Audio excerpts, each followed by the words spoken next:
state from the outset that I stand to oppose and to oppose vehemently this bill. The Speaker, I have been here long enough now, and I can tell you, this is the first time we have come across a bill proposed by the regime in power, a bill that is totally insensitive to the plight of the people. The Speaker, how deceitful can we be? How can you go around the country promising hapless Kenyans, poor Kenyans, heaven, and yet 6-7 months down the road, you come up with a bill that essentially seeks to choke them to death? The Speaker, how can it be possible on earth, the Speaker, that a government can forget about the people, the very people it's supposed to protect, and turn around to actually kill them, literally, the Speaker? The Speaker, it is also the first time that I've witnessed a situation where a bill is being introduced in this House, and somebody, a head of a political party which is in power, issuing threats, open threats to members of Parliament, that unless you vote in this direction, you will see. That unless you vote for this bill, you will be in problem. That unless you toe the line, you will know who I am. Mr. Speaker, in which country are we living, Mr. Speaker? If this is not dictatorship, what then is dictatorship, Mr. Speaker? Mr. Speaker, going through this bill, Mr. Speaker, what is that on? There's a point of order from your colleague.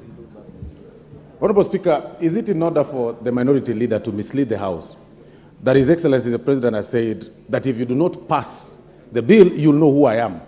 Can he be able to substantiate those claims, Honorable Speaker? At no time did he mention it is actually Tinga that said that, Honorable Speaker. Order, honorable members. Avoid unhelpful insinuations.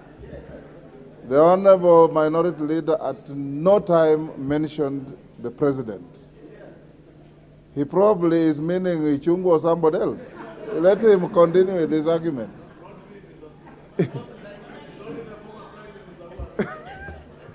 Mr. Speaker, as usual, I will ignore the Honorable Soro. Mr. Speaker, going through this bill, you see an attempt to not only ridicule the hustlers or the poor Kenyans, but to actually kill them. Why do I say so? Mr. Speaker, we all know that this country lies solely on fuel and petroleum products. Every facet of the economy is driven by fuel and petroleum products. And therefore, the moment you set out to increase VAT on fuel and petroleum products from 8 to 16%, you essentially mean that life, the cost of living is going to skyrocket automatically. Everything in life is going to become more costly, Mr. Speaker. And then you go ahead and remove tax on aircraft, choppers, and spare parts for those funny items. Equipment that are only bought or accessed by the who is who, by the very rich in this country.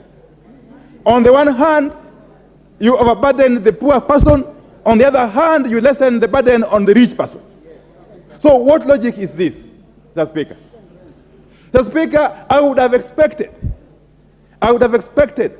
having heard the regime lament that they found empty coffers, I would have expected, and any first-year economics student will tell you, that the logical step the regime should have taken was rationalize the budget, and cut off those areas that are not necessary. But what do you see? The budget has now increased by about 80-something billion shillings, over and above last year's budget. But the increment is driven by consumption. You see the money allocated to the office of the president, the money allocated to the office of the deputy president, the money allocated to the office of the Prime's cabinet, whatever. Monies that are going to service consumption, to host banquets, to to buy flowers, to buy tea, Mr. Speaker. This is a perfect case of a regime which is living on a different universe, not on earth, Mr. Speaker. Mr. Speaker, you can go on and on. Take the case of the housing levy. Up to now, including, and allegedly very killed my good friend, Honorable Kimani Kuria. Up to now, they have refused to define what this animal is. We do not know whether it is a levy, it's a tax, it is a fine, it's a penalty. Nobody knows, Mr. Speaker. And then they come here and want to tell us that they have reduced it from 3% to 1.5%. Mr. Speaker, they have even worsened the situation now. The situation has now worsened because the cap which was there initially of 2,500 has been removed. Now they have targeted even those who are earning bigger salaries more. Now they have attacked the low person, the middle person, and the higher person. Mr. Speaker, let me tell you, in the village where I come from, we have got public servants. We have got employees who have toiled for years. Some of them are left with about 5 years to retire. They have got their own houses, which they have built through different schemes. You want to tell them to part with 1.5% of their pay, Mr. Speaker, to deposit in a scheme who nobody knows the intention about. Mr. Speaker, if you did just basic calculation, this 1.5% of an ordinary primary school teacher salary, he will need not less than 200 years to be able to acquire a house. And yet this person is retiring in 5 years' time. So tell me, who is he saving for? Who is he buying this house for?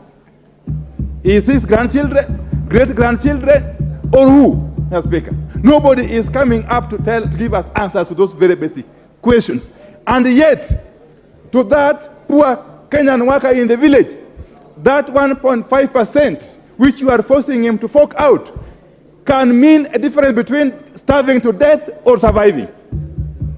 The Speaker, that poor Kenyan worker in the village, or even here in Nairobi, depends on that 1.5% of his salary to put food on the table for his children, to buy a uniform for his school for his children, to pay school fees for his children, to actually pay all the bills that he incurs in his day-to-day life, Mr. Speaker. And therefore, this is one of those schemes. In fact, I would want to equate it to a pyramid scheme. Mr. Speaker, this housing levy, or whatever they call it, is a perfect case of a pyramid scheme.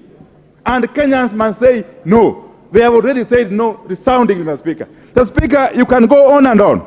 You can go on and on. Look at the case of poor Kenyan women and girls, and including even boys, who depend on the business of saloons, kinyozi, and what have you. What have they done to them?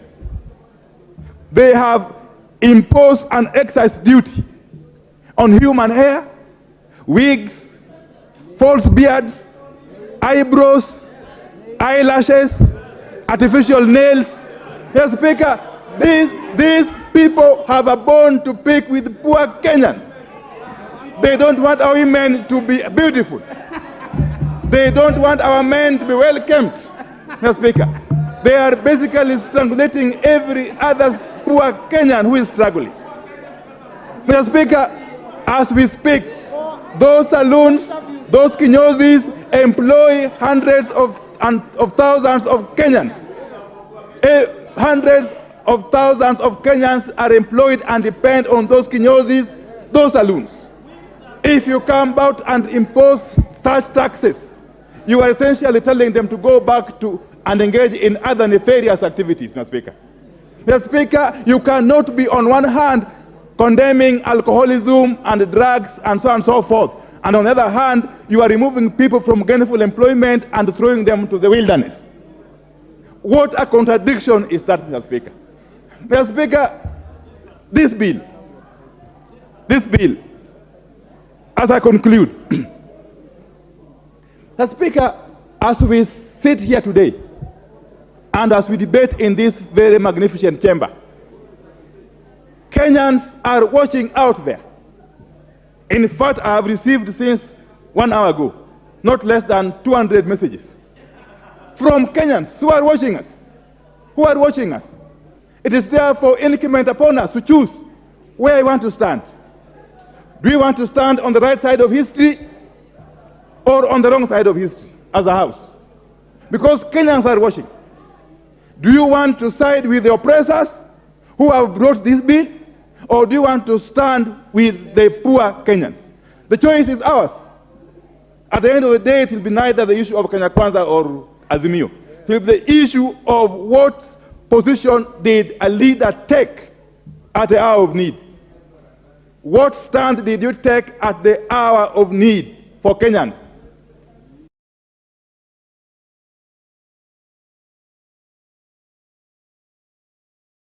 They are watching, and it will not matter whether you vote yes or no, and whether yes wins or not.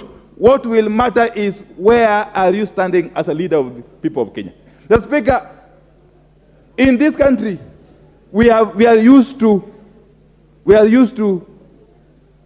giving empty and lofty promises, and then we forget about them soon after elections. This time round, the mood I am seeing out there, and I am very often at home, Mr. Speaker, the mood out there is that this bill is a make or break point. This bill can actually spark a serious revolution in this country. This bill, I want to caution you, this bill can actually be the spark that will lead a revolution that will never be ended. And it's going to be a revolution of the proletariat, Mr. Speaker. It's going to be a revolution led by the poor hustlers, Mr. Speaker, because they have had enough. They have had enough of lies. They have had enough of this chest stamping. They have had enough of this bravado. That hour of reckoning has now come. And therefore I want to say this. That even as we stand here to please our masters out there, our masters who are watching us, you must understand that the bigger, greater masters are the people who voted us, not those who imposed us on these positions. Mr. Speaker, this house cannot go down in history as a house which disregarded the plight of the people. This house must go down in history as a house which stood with the people at their hour of need. And with those very many remarks, Mr. Speaker, I oppose in totality. Thank you. Dendi Nyoro.